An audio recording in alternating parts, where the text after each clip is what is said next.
Assalamualaikum warahmatullahi wabarakatuh. Masih bersama saya Aris Nurrohman di ANR Channel. Kali ini kita akan membahas seputaran sistem pada genset Caterpillar C32. Yang mana genset Caterpillar C32 sudah menggunakan sistem ASERT ya, yaitu Advanced Combustion Emission Reduction Technology.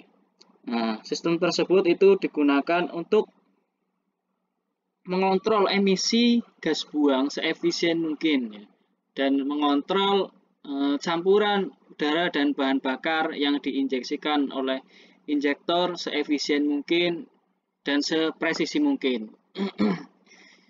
Nah, berikut mari kita sama-sama pelajari jalur komunikasi pada genset Caterpillar C32. Di Caterpillar C32 itu sendiri dia menggunakan ECM ADEM 4.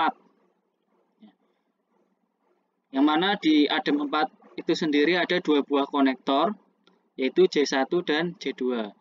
Untuk J1 di dalamnya ada 70 konektor dan di J2 ada 120 konektor. Untuk J1 dia terhubung ke sistem unit atau sistem gensetnya.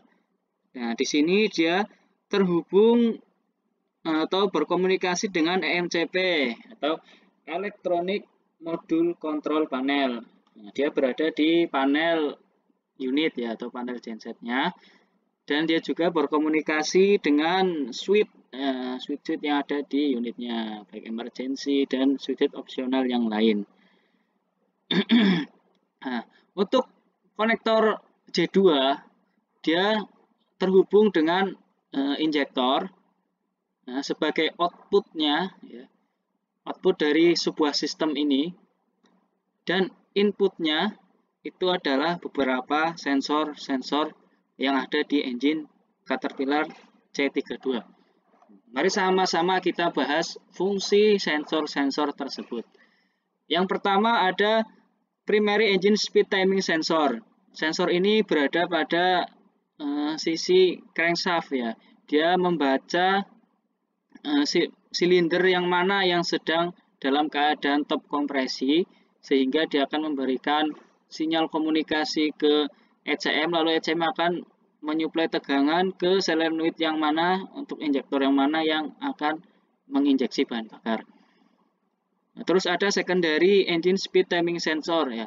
Untuk ini dia berfungsi membaca silinder nomor 1.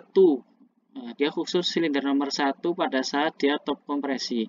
Jadi kedua sensor ini saling berhubungan dan saling berkaitan. Nah, jadi untuk dua sensor ini ketika salah satu rusak, salah satu bisa membackup. Hanya saja nanti proses penginjeksian bahan bakar kurang stabil ya atau kurang baik ya, nanti pembakaran kurang sempurna. Jadi kedua sensor ini sangat berperan penting untuk proses kapan bahan bakar diinjeksikan ya, supaya dia seakurat mungkin, maka dia diberi dua. Selanjutnya ada fuel pressure sensor. Sensor ini berfungsi membaca tekanan fuel pada sisi low. Maksudnya tekanan sisi low adalah tekanan fuel dari tangki ke filter dan ke line pada fuel system sebelum masuk ke dalam barelnya si injektor ini. Jadi dia membaca tekanan fuel pada sisi low, lalu dia konversi tekanan itu menjadi sinyal, nanti dia kirim ke ECM. Ya. Nah, nanti selanjutnya ECM akan membaca hasil sinyal tersebut dan mengkonversinya menjadi sebuah angka yang nanti dibaca oleh si modul ini, tekanannya berapa, atau nanti dibaca oleh di service tool ketika kita melakukan ppm ya, atau kita cek dengan menggunakan ET tool. Nah, ketika tekanan fuel itu kurang dari 138 kPa, maka engine akan direct selama 4 jam. Artinya dia akan mengurangi suplai bahan bakar yang diinjeksikan. Nanti ketika lebih dari 4 jam dia akan shutdown. Selanjutnya ada engine oil pressure. Nah, sensor ini berfungsi membaca tekanan oli pada engine Caterpillar C32.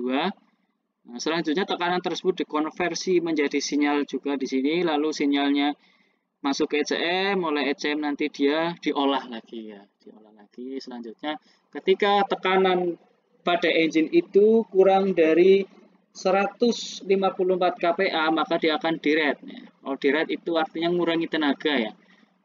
Nah, setelah direct tekanan olinya berkurang terus sampai 105 kPa, maka engine akan disadonkan. Lanjut, ini ada intake manifold pressure sensor atau Bose pressure sensor. Sensor ini berfungsi membaca tekanan udara pada intake manifold. Nah, artinya semakin tinggi tekanan udara pada intake manifold, berarti jumlah udara yang akan masuk ke silinder akan semakin banyak. Nanti dia berkomunikasi dengan si ECM ini, nanti si ECM akan mengatur berapa fuel yang akan diinjeksikan atau yang akan masuk ke dalam barelnya si injektor ini dengan cara memberikan berapa lama supply tegangan pada solenoidnya yang ada di injektor ini. Terus ada atmospheric pressure sensor, di sini berfungsi untuk membaca tekanan udara sekitar pada engine. Nah, sama ya seperti ini. Terus ada fuel temperature sensor, dia berfungsi untuk membaca temperatur fuel yang ada pada fuel system engine genset Caterpillar C32. Terus ada engine coolant temperature sensor, di sini dia membaca temperatur kerja engine tersebut ya. Jika temperaturnya lebih dari 110, maka engine akan men-shutdown-kan, ECM akan men-shutdown-kan engine tersebut ya. Terus ada intake manifold air temperature sensor. Nah, ini membaca temperatur udara pada intake manifold. Jadi semakin panas suatu udara maka kerapatan udara akan semakin renggang. Nah, hubungannya nanti ke campuran udara dan bahan bakar. Terus di sini ada fuel differential pressure sensor. Pressure switch ya. Di sini untuk membaca kebuntuan fuel filter. Nah, nanti dia akan mengirim sinyal ke ECM juga. Nah, terus ada coolant level sensor. Di sini dia membaca kuantitas air pendingin pada engine. Jika air pendinginnya kurang, maka dia akan mengirim informasi ke ECM, lalu ECM akan memutus tegangan supply ke injektor, maka engine akan shutdown. Jadi pada intinya di sebuah sistem itu ada input, ada kontrol, dan ada output ya. Nah, sekian penjelasan dari saya. Untuk sistem fuel bisa kita bahas pada kesempatan berikutnya. Sekian dan terima kasih. Assalamualaikum warahmatullahi wabarakatuh.